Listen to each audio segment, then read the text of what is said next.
कोई राजकोट जो सीबीआई की तरफ से सुसाइड केस बताया जा रहा है।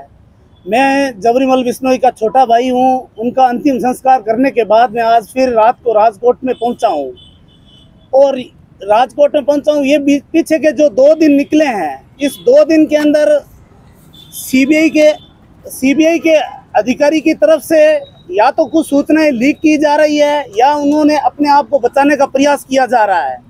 हमें अभी तक सीबीआई के किसी भी अधिकारी ने, डीजीएफटी के किसी भी अधिकारी ने, किसी भी व्यक्ति ने हमारे से अभी तक किसी प्रकार का संपर्क नहीं किया है। लेकिन जो लोकतंत्र का चौथा स्तंभ है, मीडिया के अंदर तरह तरह की बातें आ रही है, तो शायद ये बातें कहाँ से आ रही है इसका पता लगाना भी जरूरी है। और जो ये केतन बालाशंकर है, जो इस केस के अंदर जो कंप्लेंटेंट है, ये ऑस्टिन फूड प्राइवेट लिमिटेड ऐसी एक कंपनी का मार्केटिंग हेड बता रहे हैं। तो ये जो ऑस्टिन फूड है, इसकी पूरी जांच करनी चाहिए कि ये किस प्रकार का एक्सपोर्ट और इंपोर्ट करने वाली कंपनी है और इसका किस टाइप का काम है। क्योंकि जो डीजीएफटी के अंदर जहाँ तक मुझे पता है या मेरे भाई से जो मुझे घर पे आते थे, बातें बताए जाते थे, तो यहाँ पे किसी पार्टी का और डायरेक्ट किसी प्रकार का काम नहीं होता था। यहाँ सीएचए जो होते हैं वही काम करते हैं। तो ये पूरा संदिग्ध केस है और लगभग इस केस के होने के 15 घंटे बाद उनकी कस्टडी के अंदर जो ये घटना बताई गई है, वो सब लोग मौके पे कहाँ थे, ऑफिस के सभी जो भी सीसीटीवी फुटेज है, उन गलियों के सभी सीसीटीवी फुटेज है, उन सबको कलेक्ट करना चाहिए। हमें बात की सत्यता का पता लगाना है। हम कानून में विश्वास करने वाले लोग हैं और हम ये चाहते हैं कि सभी अच्छे हार्ड ऑनेस्ट अधिकारियों से इस जांच को किया जाए ताकि इसके सारे तथ्य सामने आए और सच्चाई का पता लग सके। और जो भी लोग इसके अंदर दोषी है, भले ही वो डीजीएफटी ऑफिस के लोग हैं, भले ही जो ये कंप्लेंटेंट है ये है। और रही बात सीबीआई की, सीबीआई का गांधीनगर में इस घटना के दूसरे दिन इनका खुद का एक अधिकारी इंस्पेक्टर, जो ये संदीप कुमार 10 लाख रुपए की ट्रैप के अंदर सीबीआई गांधीनगर के ऑफिस से खुद भाग चुका है। तो ये दूसरे दिन की ये घटना है, तो ये सीबीआई पे भी पूरा संदेह का सवाल खड़ा करती है और पूरा शक नहीं है, वास्तविकता ही निकलेगी। अगर इसकी सच्चाई में जाएंगे तो ये वास्तविकता जरूर सामने आएगी। इन लोगों ने मिलकर के षड्यंत्र करके बहुत बड़ी कोई साजिश इसके पीछे हो सकती है। हमारा तो जो नुकसान होना था वो हमने, जो भी होना था, इससे बड़ा हमारा लाइफ के अंदर लाइफ लॉस से ज़्यादा, मेरे भाई की लाइफ लॉस से ज़्यादा मेरी लाइफ में कोई नुकसान नहीं है। लेकिन भारत सरकार से इनका खुद का एक अधिकारी इंस्पेक्टर,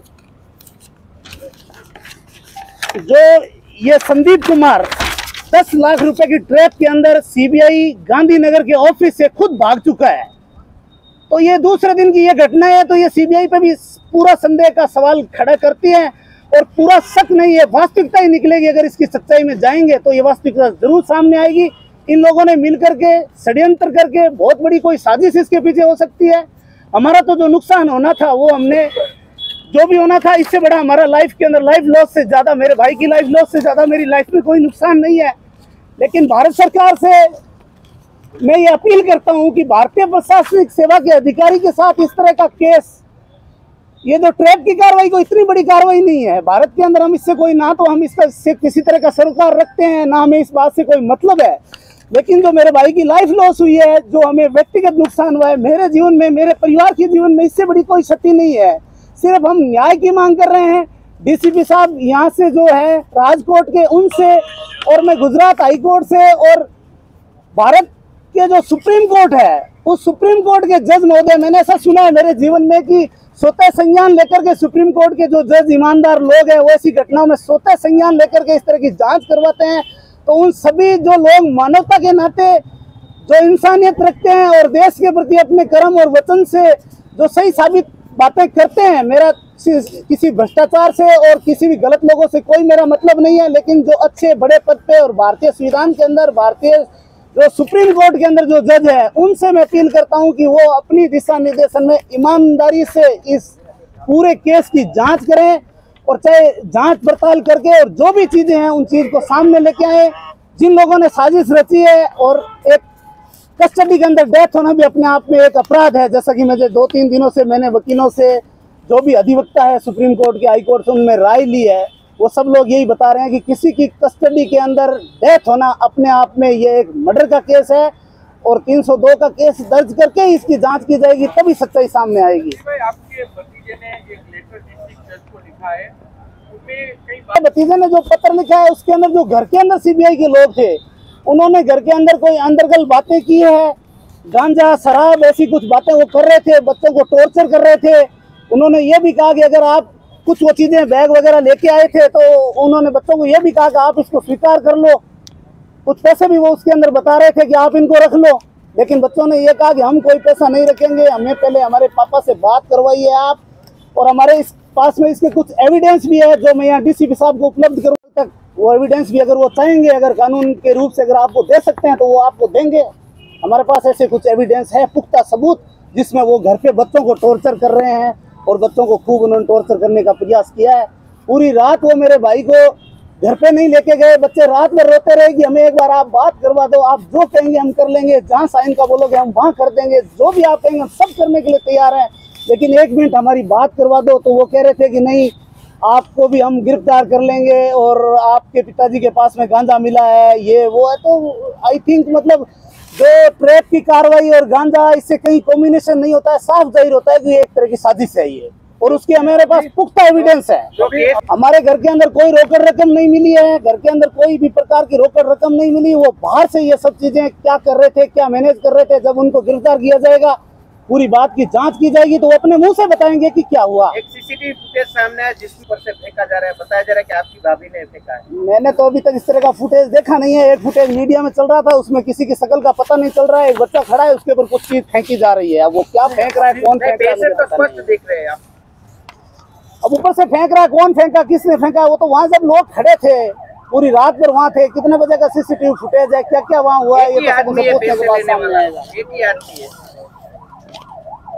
पैसे देने वाला नहीं, पैसे लेने वाला सीसीटीवी में एक ही आदमी दिख रहा है, आसपास में कोई नहीं दिख रहा है। वो तो फुटेज देखने से पता चलेगा। मैंने तो कुछ अभी इस प्रकार की बातें बोली जा रही है आज पुलिस से तो जांच करी। हाँ, डीसी साहब से मिलने के लिए जाऊंगा मैं, जो मेरे पास एविडेंस है जो मैं दूंगा उनसे, जो मेरे पास पुख्ता एविडेंस है वो चाहे तो आप कल उनसे बात करके अगर वो चीज समझेंगे तो आप ले सकते हैं। संजय जी, अभी तक तो संजय जी उसमें एविडेंस के अंदर हमारे पास आवाज उठाना आपके पास क्या एविडेंस? हमारे पास एविडेंस है, हमारे पास रिकॉर्डिंग है, लेकिन अब हमारी मेरे पूरे परिवार को, हमारे सबको जान का खतरा है कि ये किस प्रकार का केस है। तो मैं तो ये भी मतलब करता हूँ भारत सरकार से गुहार कि मैं मेरे भाई का जो केस है इसकी पैरवी करने के लिए भी अगर राजस्थान से यहाँ पे आता हूँ जाता हूँ तो मेरी जान को खतरा है। मेरे को पूरी तरह से सुरक्षा हुए मीडिया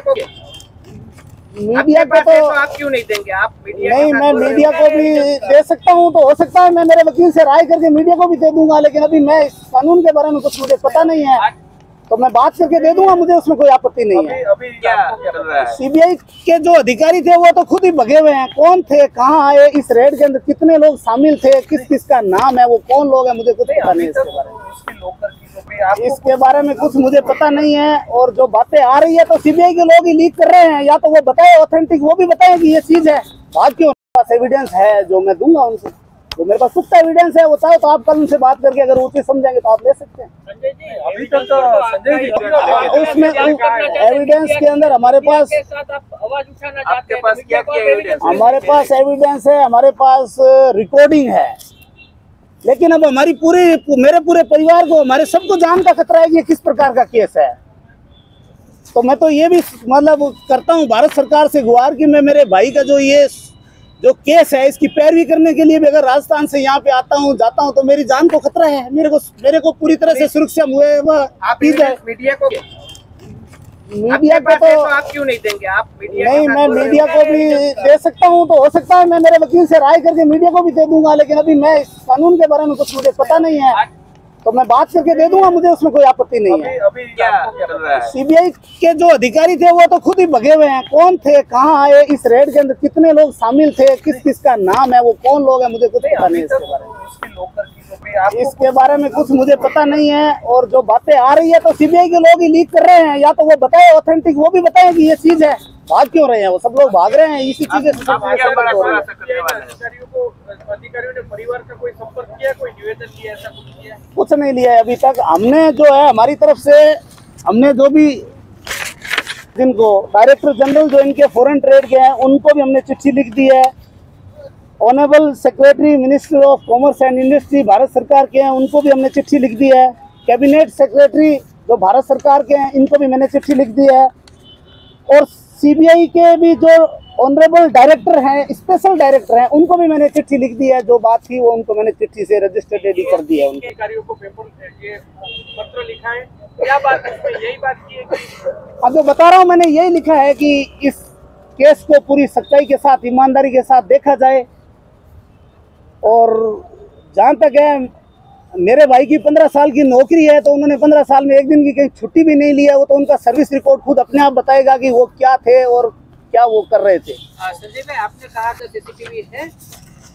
हाँ, उस ऑफिस के अंदर सीसीटीवी लगे हुए हैं, बाहर भी लगे हुए हैं, अंदर भी लगे हुए हैं। ऑफिस में घुसने से पहले वहाँ 2-3 सीसीटीवी लगे हुए हैं। पूरा रिकॉर्ड है, वहाँ कौन आता था, कौन जाता था, सब चीजें मिल सकती है। लेकिन मुझे तो अभी तक कोई रिकॉर्ड इस तरह का कोई उपलब्ध नहीं हुआ है। जो डायरी की जो बात है उसके तो ये बिश्नोई जवाबदार नहीं है, आप क्या कहेंगे?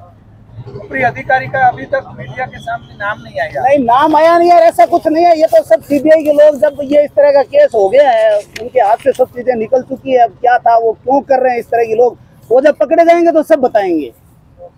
ओके।